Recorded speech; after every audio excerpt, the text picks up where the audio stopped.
E aí, pessoal, tudo beleza? Aqui é o Fatos em 10. E hoje eu quero te convidar para uma viagem, mas não uma viagem qualquer. A gente vai embarcar numa jornada pela história e pela cultura do nosso Brasil, explorando algo que a gente usa todos os dias, mas raramente para pensar: as expressões populares. Sabe quando você fala que caiu a ficha ou que alguém está enchendo linguiça? De onde será que vêm essas frases? Elas são como fósseis linguísticos, carregando pedaços de histórias, de costumes antigos e de eventos que moldaram o nosso jeito de falar e de ver o mundo. A gente usa essas expressões no automático, né? Elas simplesmente saem da nossa boca, se encaixando perfeitamente na conversa, como se sempre tivessem existido. Mas a verdade é que cada uma delas tem uma certidão de nascimento, uma origem às vezes surpreendente, engraçada ou até meio bizarra.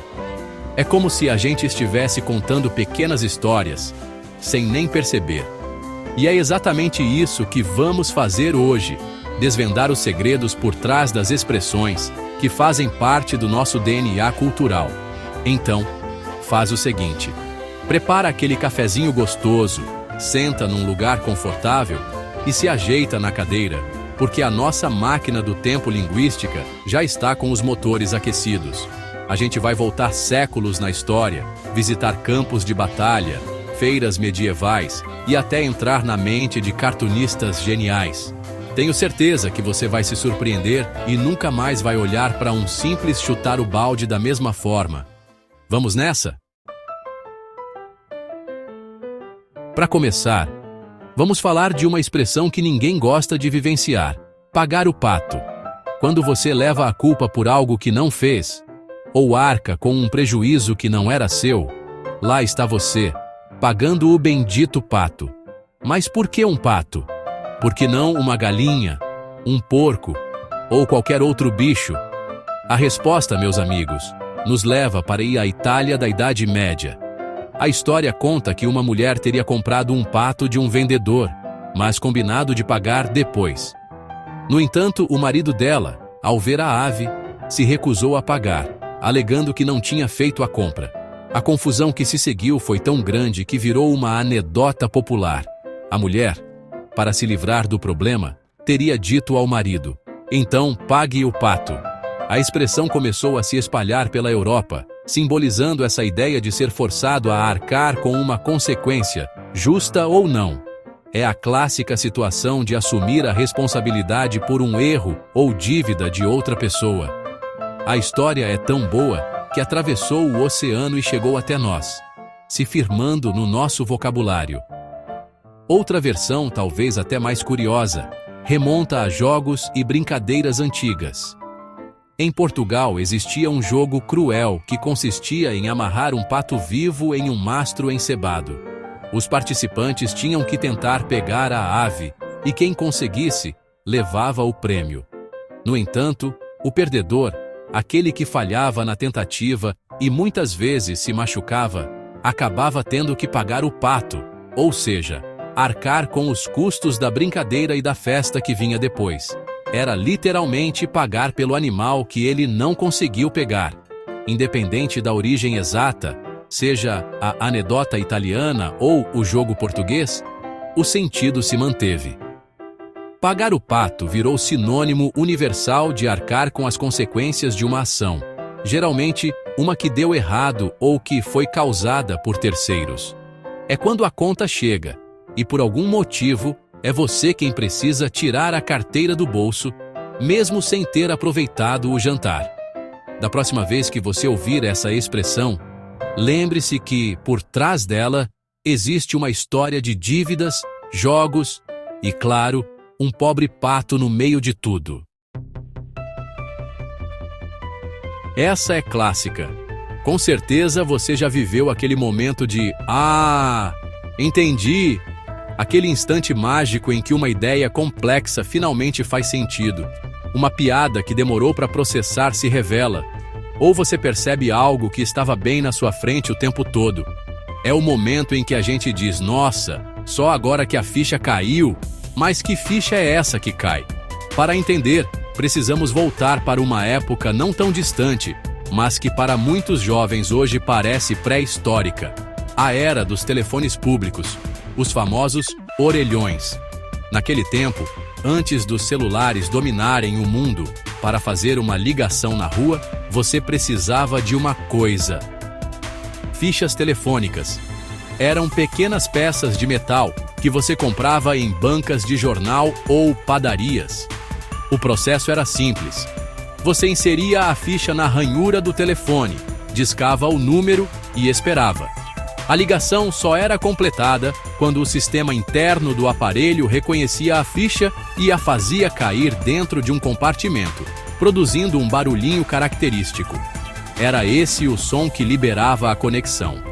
Enquanto a ficha não caía, nada acontecia. Você ficava ali, com o telefone no ouvido, em silêncio, esperando. Apenas após o clique da queda da ficha é que a comunicação se estabelecia e você podia ouvir a voz da outra pessoa. Esse processo mecânico, essa espera por uma conexão que só se concretiza após um evento específico, acabou virando uma metáfora perfeita para o nosso processo mental de compreensão. Assim, cair a ficha passou a significar o momento exato em que a conexão se estabelece no nosso cérebro. É quando as informações se encaixam e o entendimento acontece. A expressão se tornou tão popular que sobreviveu à própria tecnologia que a originou. Hoje, as fichas telefônicas são peças de museu, mas a sensação de ter uma ideia clareando na mente continua sendo perfeitamente descrita por essa expressão. A tecnologia se foi, mas a metáfora ficou, provando como a linguagem é criativa. Sabe quando você vê algo errado acontecendo, mas decide deliberadamente ignorar, fingir que não viu? Isso é fazer vista grossa. É uma atitude que pode ter consequências sérias, mas a origem dessa expressão está ligada a uma das figuras mais icônicas da história naval, o almirante britânico Horatio Nelson. Herói de guerra, famoso por suas táticas brilhantes, Nelson também era conhecido por uma característica física. Ele era cego de um olho, resultado de um ferimento de batalha.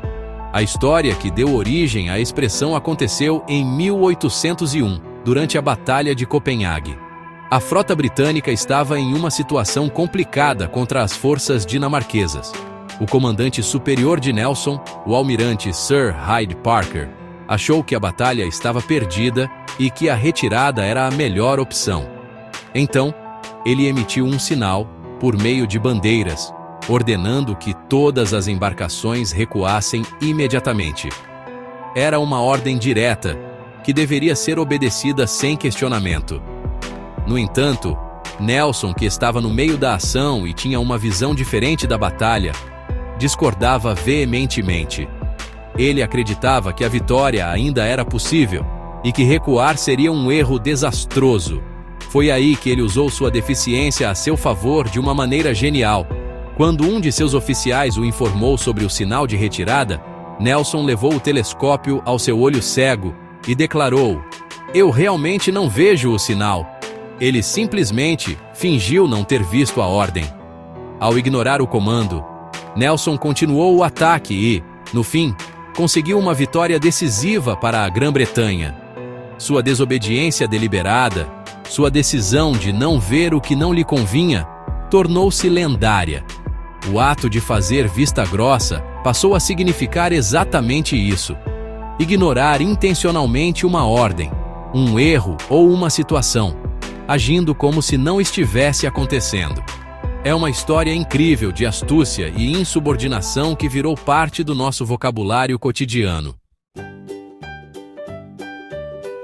Quem nunca precisou escrever um trabalho de escola e, faltando poucas linhas para atingir o mínimo exigido, começou a encher linguiça? É o ato de enrolar, de adicionar palavras e informações desnecessárias só para fazer volume, sem agregar conteúdo de verdade. A gente usa essa expressão para discursos vazios, textos prolixos e qualquer atividade que seja prolongada artificialmente. E a origem, como o próprio nome já sugere, vem diretamente dos açougues de antigamente. Imagina só um açougueiro preparando linguiças. O ingrediente principal deveria ser carne de qualidade, né? Mas, para aumentar os lucros e fazer o produto render mais, alguns comerciantes menos honestos tinham um truque. Eles misturavam à carne todo tipo de resto. Pedaços de gordura, cartilagem, miúdos e até mesmo, em alguns casos, pão amanhecido ou outros vegetais baratos. O objetivo era simplesmente encher a tripa que serve de invólucro para a linguiça, dando a impressão de que havia mais carne ali do que a realidade. Essa prática de adicionar material de baixa qualidade para aumentar o volume, enganando o cliente, foi a inspiração perfeita para a metáfora. Assim como o açougueiro enchia a linguiça com recheios inúteis, uma pessoa enchendo linguiça em uma conversa ou texto está preenchendo o espaço com palavras vazias, com restos de ideias que não nutrem o intelecto de quem ouve ou lê. É uma forma de tapear, de criar uma ilusão de substância onde não existe. A expressão pegou porque descreve com perfeição essa sensação de fraude intelectual. Quando um político fala por 1 hora sem dizer nada de concreto, ele está enchendo linguiça. Quando um aluno escreve a mesma frase de 5 formas diferentes para completar uma página, ele está enchendo linguiça. É uma imagem tão forte e clara que se tornou indispensável no nosso dia a dia para apontar a falta de conteúdo e a enrolação, tudo graças à malandragem de alguns açougueiros do passado. Chutar o balde é uma daquelas expressões que a gente usa em momentos de extremo estresse ou frustração.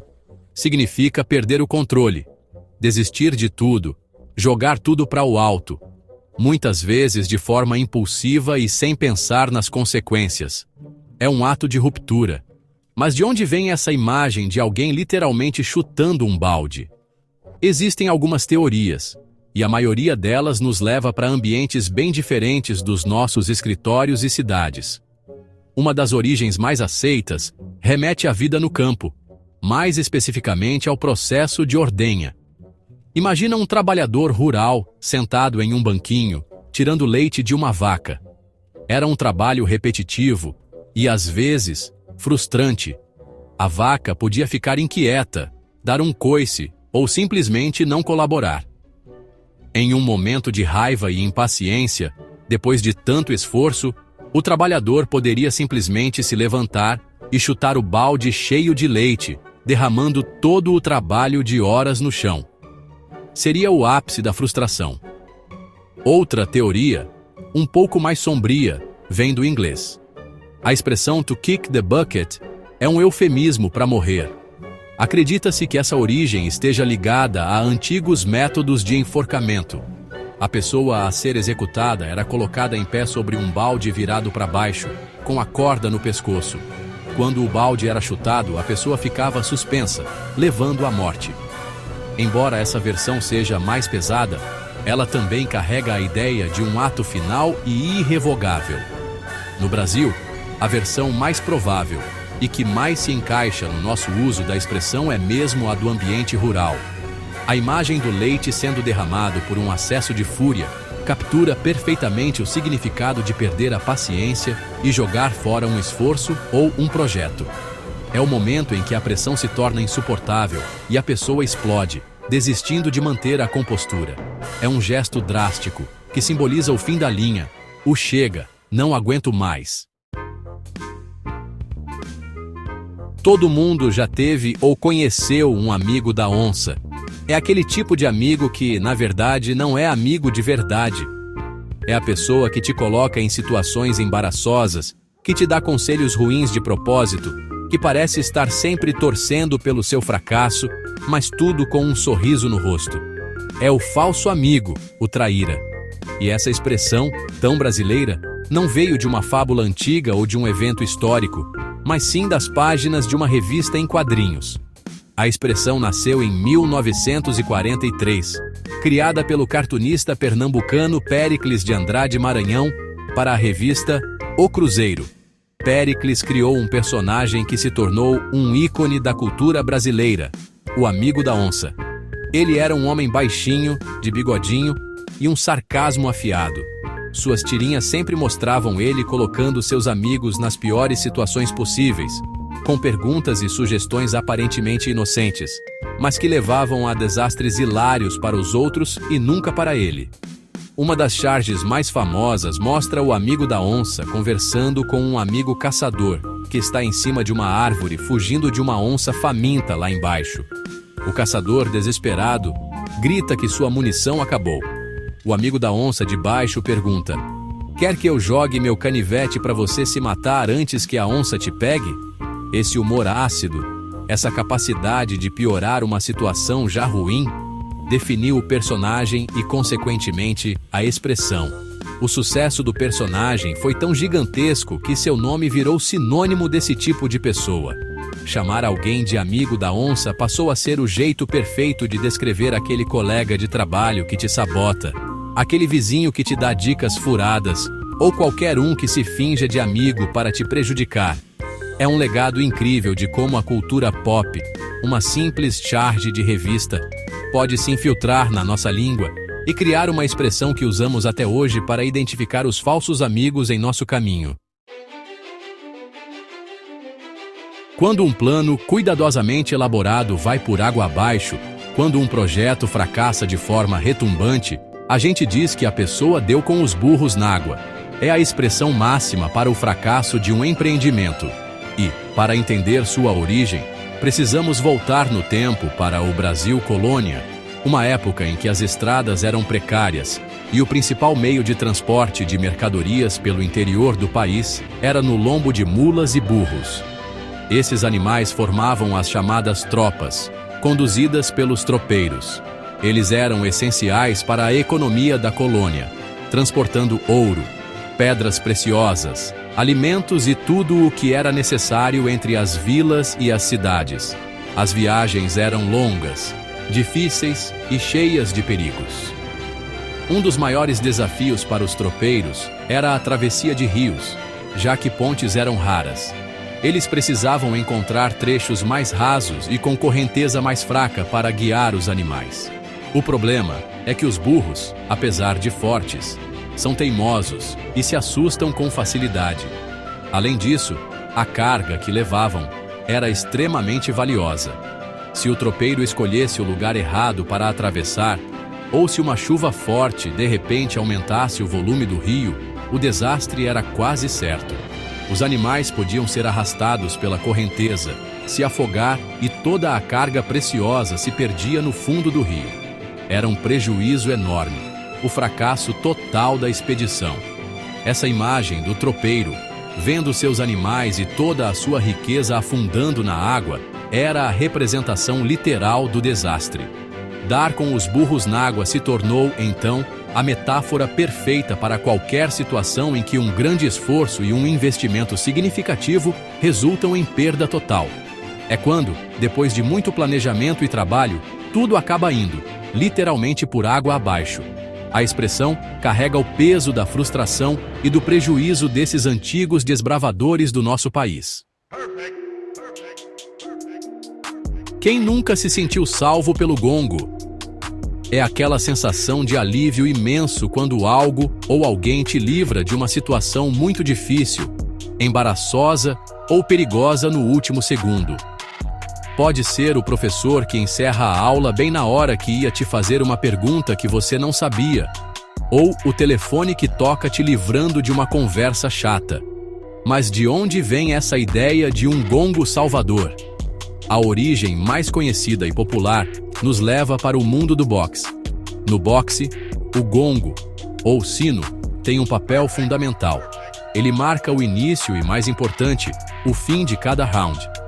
Imagine um lutador que está apanhando muito, encurralado nas cordas, prestes a ser nocauteado. Ele está no seu limite, a ponto de desabar. De repente, soa o gongo, anunciando o fim do assalto. Ele está salvo. Ele tem 1 minuto para respirar, se recuperar no seu corner e voltar para a luta. O som do gongo literalmente o salvou de uma derrota iminente. Essa imagem do lutador exausto sendo resgatado pelo som do gongo é tão poderosa que extrapolou o esporte e virou uma expressão universal para um resgate de última hora. No entanto, existe outra teoria, bem mais macabra e fascinante, embora seja menos comprovada. Diz a lenda que, nos séculos passados, na Inglaterra, o medo de ser enterrado vivo era muito comum, por causa de doenças como a catalepsia, que faziam a pessoa parecer morta. Para evitar esse destino terrível, alguns caixões eram equipados com um mecanismo de segurança. Uma cordinha era amarrada ao pulso do falecido e ligada a um sino ou gongo do lado de fora do túmulo. Se a pessoa acordasse dentro do caixão, ela poderia puxar a corda e tocar o sino, alertando o coveiro ou quem estivesse por perto. Ela seria literalmente salva pelo gongo. Embora seja mais um mito, essa história ajuda a reforçar a ideia de um salvamento no momento mais desesperador possível. E essa foi a nossa viagem pelas histórias por trás das expressões que a gente tanto usa. É incrível pensar como eventos históricos, personagens de quadrinhos, práticas comerciais e até medos antigos continuam vivos na nossa boca todos os dias. Cada frase é uma pequena cápsula do tempo. Agora eu quero saber de você. Qual dessas origens mais te surpreendeu? Foi a do almirante Nelson fazendo vista grossa? Ou a do pobre coitado que deu com os burros n'água? E qual expressão você percebeu que usa o tempo todo sem nem pensar? Deixa aqui nos comentários. Eu vou adorar ler e trocar uma ideia com vocês sobre isso. E se você curtiu essa jornada pela nossa cultura e aprendeu algo novo, não se esqueça de deixar aquele like para fortalecer o nosso trabalho, se inscrever no canal para não perder os próximos vídeos e ativar o sininho para ser o primeiro a saber quando tem novidade. Compartilhar com aquele amigo que vive enchendo linguiça ou com aquele que é amigo da onça também tá valendo. Viu? Muito obrigado pela sua companhia e pela sua curiosidade. É essa vontade de aprender que nos move a continuar pesquisando e trazendo esses fatos para vocês. A gente se vê no próximo vídeo com mais histórias, mais curiosidades e mais um pedaço do nosso mundo pra gente desvendar juntos. Até lá, pessoal!